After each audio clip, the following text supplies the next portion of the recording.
বিশেষ শিশু বা ব্যক্তিদের। তবে সরকার কেন জানি না বারবারই আমাদের আশ্বস্ত করছেন যে তারা এমপিওভুক্ত করবে, বাট এ বিষয়ে তারা অগ্রসর হচ্ছে না।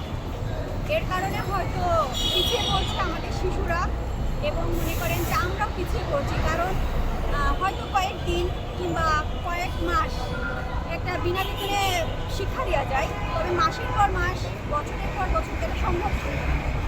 তাহলে আমাদের যে প্রধান উপদেষ্টা, আমি মনে করি তিনি অনেক বিদ্যমান এবং বিচক্ষণ একটা ব্যক্তি।